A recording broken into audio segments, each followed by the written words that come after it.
Le testament du patriarche Gad. Sur la rancœur. Transcription du testament de Gad, des choses qu'il dit à ses fils à la 127e année de sa vie. Je suis le 7e fils né de Jacob, j'étais vaillant à garder les troupeaux.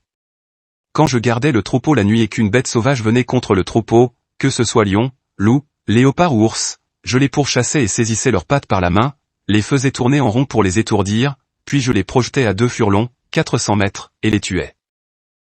Après 30 jours, alors que Joseph nourrissait le troupeau avec nous, il tomba malade à cause de la chaleur, comme il était délicat, et dut retourner à Hébron vers son père qui le fit s'étendre auprès de lui parce qu'il l'aimait. Joseph rapporta à notre père que les fils de Zilpa et de Bila avaient tué les meilleures bêtes et les mangèrent sans que Juda et Ruben le sachent. Il m'avait vu sauver un agneau de la gueule d'un ours que j'avais tué, mais je tuai aussi l'agneau tant j'étais affligé pour lui, car il ne pouvait pas vivre. Nous le mangeâmes et Joseph le dit à notre père. Et pour cette raison, j'étais contre lui par colère le jour où il fut vendu en Égypte, car l'esprit de rancune vaine l'était en moi et que je ne désirais pas le voir, ni l'entendre depuis qu'il reprocha devant nos faces d'avoir mangé du troupeau sans Juda, et quoi qu'il dise à notre père, il le croyait.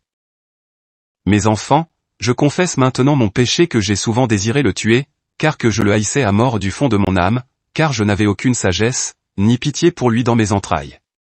Je l'ai encore plus haï pour ses rêves et l'aurais englouti dans la terre des vivants comme un veau dévore l'herbe du sol. Voilà pourquoi Juda et moi l'avons vendu aux Ismaélites pour 30 pièces d'or, nous en avons caché 10 et montré 20 à nos frères. Ma convoitise me prédisposait totalement à sa destruction, mais le Tout-Puissant de mes pères le délivra de mes mains pour que je n'agisse pas injustement en Israël. Écoutez maintenant mes enfants les paroles de vérité, pour agir avec justice dans la loi du Très-Haut et ne pas vous écarter dans l'esprit de rancune vaine et faire le mal par les actions humaines, car quoi qu'un homme fasse, le rancunier le déteste et ne louange pas le bien qu'il fait par la loi du Très-Haut, il ne l'aimera pas et dénigrera la vérité même si celui-ci craint le Tout-Puissant et prend plaisir à ce qui est droit, car il est envieux de celui dont la voie est droite. Et se réjouit à dire du mal, et affectionne l'arrogance. La rancœur aveugle son âme de la même façon que je voyais Joseph. Oui mes enfants, méfiez-vous du rancunier haineux par son action injuste, contre le Tout-Puissant même, il n'entend pas les paroles prescrites sur l'amour de son prochain et pêche contre le Très-Haut. Si un frère trébuche, il voudra aussitôt le dire à tous, empressé qu'il en soit jugé, puni, et exécuté. Et si c'est un serviteur, il l'accusera auprès de son maître ou inventera sur lui toutes sortes de problèmes pour le faire exécuter. La rancœur agit avec jalousie jusqu'à devenir malade de jalousie envers ceux qui prospèrent à bien faire, quand vu et entendu. Comme l'amour veut rendre la vie aux morts au point d'affranchir ceux qui sont condamnés à mort, la rancœur massacre la vie au point de ne pas endurer la vie de ceux qui la vexent pour la moindre chose. L'esprit de rancune agit en accord avec Satan par un esprit empressé de mort d'homme en toutes circonstances, tandis que l'esprit d'amour agit en accord avec la loi du Tout-Puissant pour la délivrance des hommes avec persistance. La rancœur est mauvaise parce qu'elle parle contre la vérité et se maintient en permanence dans le mensonge, elle grossit les petites choses, considère l'obscurité comme lumière, appelle d'où la mer et enseigne calomnie, guerre, violence et tout excès de mal, elle remplit le cœur d'un malfaisant poison. Je vous dis ces choses par expérience pour que vous fuyiez la rancœur, mes enfants, et inclinez dans la droiture et l'amour du Tout-Puissant pour repousser la rancœur. L'humilité la détruit, et celui qui est humble et juste a honte d'agir de travers, car son propre cœur le réprouve, non autrui, et son intention est vue le Très-Haut. Il ne parlera pas contre un homme par crainte du Très-Haut et maîtrisera la rancœur par peur d'offenser le Tout-Puissant, il ne fera aucun mal à personne, pas même en pensée. Ces choses je les ai apprises en dernier, après m'être repenti au sujet de Joseph à la suite d'une pieuse pénitence. La vraie repentance détruit l'incertitude et chasse la noirceur, elle éclaire les yeux de l'âme et porte à la connaissance qui guide l'esprit au salut. J'ai appris ces choses par la repentance, je ne les ai pas apprises des hommes. Le Très-Haut avait envoyé sur moi une maladie du cœur, et s'il n'y avait eu l'intervention des prières de mon père Jacob, aurait-il à peine échoué, mon esprit aurait quitté. Un homme est puni par les mêmes choses qu'il a transgressé en ce que mon cœur était sans merci pour Joseph, ainsi mon cœur souffrit sans merci pendant 11 mois où je fus jugé aussi loin que j'étais jaloux de Joseph à quand il fut vendu.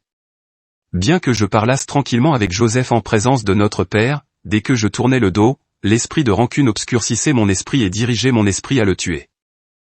Aimez chacun votre frère, mes enfants, repoussez la rancœur de vos cœurs en vous aimant fermement les uns les autres par la parole et par pensée d'âme. Aimez-vous les uns les autres de tout votre cœur. Si un homme pêche contre vous, parlez-lui en aimablement et sortez le poison de la rancune, n'encouragez pas la tromperie dans votre âme. S'il confesse et se repent, pardonnez-lui, et s'il le nie, ne vous acharnez pas avec lui de crainte qu'il jure et que vous péchiez du double. Dans votre démarche ne laissez pas un étranger entendre vos secrets de crainte qu'il vous haïsse, il deviendrait votre ennemi et accomplirait de grands péchés contre vous. Le plus souvent le rancunier parlera avec vous avec malice ou il vous contestera méchamment en prélevant en lui son poison. Cependant, s'il nie et garde silence, il se condamne lui-même en se mettant dans la honte, ne le relancez pas, car celui qui nie se repent pour ne plus vous faire du tort, oui.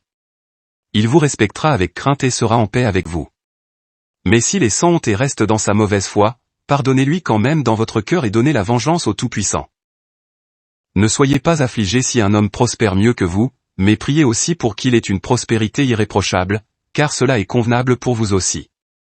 Ne soyez pas jaloux s'il est plus exalté mais souvenez-vous que toute chair meurt et rendez gloire au Très-Haut qui donne des choses bonnes et profitables à tous les hommes. Recherchez les jugements du Tout-Puissant et qu'ainsi votre esprit repose dans la paix. Pensez que même si un homme devient riche par de mauvais moyens comme Ésaü le frère de mon père, ne soyez pas jaloux, mais attendez pour voir la fin, quand le Tout-Puissant s'emparera des bénéfices du méchant et les laissera aux repentants, ou encore, réservera aux non-repentants le châtiment à jamais. L'homme pauvre libéré de jalousie adresse des remerciements au Tout-Puissant en toutes choses, car riche est celui qui parmi les hommes n'a pas la jalousie malsaine des hommes. Pour vos âmes, mettez la haine de côté et aimez-vous les uns les autres avec un cœur droit. Dites ces choses, vous aussi, à vos enfants, et qu'il honore Juda et Lévi, car d'eux le Tout-Puissant élèvera un sauveur pour Israël, mais je sais qu'à la fin vos enfants se sépareront d'eux et marcheront dans le mal, en tromperie et corruption, devant le Créateur. Et après qu'il s'était reposé un court instant, il leur dit encore, obéissez à votre père, mes enfants, et enterrez-moi auprès de mes pères. Il étira ses pieds et tomba paisiblement endormi. Et après 5 années ils le portèrent et le couchèrent à Hébron avec ses pères.